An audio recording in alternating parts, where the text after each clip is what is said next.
We are glad that we were able to find a compromise that in the end protected the bathrooms. That is something that was made very important by myself and by the members who are joining me here from the House as well as the Senate. We've dealt with the local non-discrimination ordinance issue. You know, cities are going to be out of that business for at least 4 years. Hope that's going to clear that up and that we can move forward now and get this issue off the table. You know, the one thing that I kept hearing from folks back home and all around this state was protect the bathrooms and make sure you didn't have cities getting into the business of, you know, trying to go out here and do things above and beyond what we have as a state. And I think we succeeded in doing that. I think it was a very measured approach. I think this bill, as it is written, is also something that's very defensible in the courts. I think it is something that the public supports. This, of course, was a bipartisan compromise.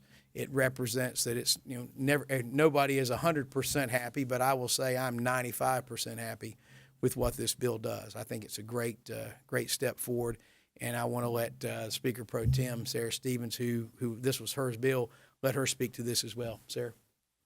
Thank you, Mr. Speaker. I just want to say I got involved 2 or 3 weeks ago of actually trying to find out what the problem was. So what we did is subdivide small groups of our members and get them together to talk about what are your key components, what are your key issues.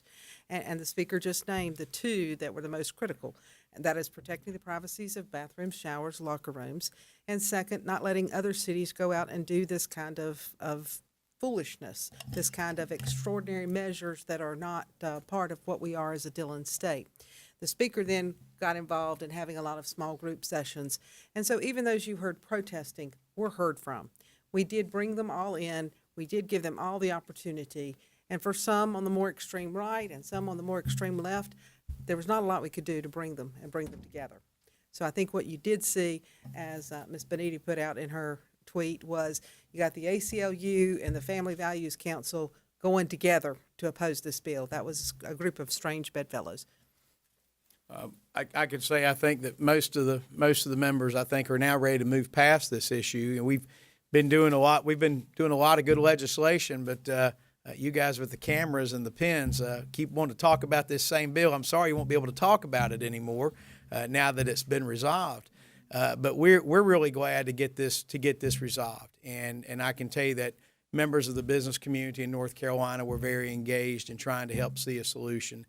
This was seen as a very pragmatic way to do this, but at the end of the day, it was done in such a way that we stood by our core values and principles. And I will say that as these discussions have developed over these last few months, the folks standing here have been involved in different times. There, as you all know, there have been different iterations of bills here and there that have been filed and considered, and the key was always trying to find the right part, the right point where folks could come together and agree this was a reasonable compromise.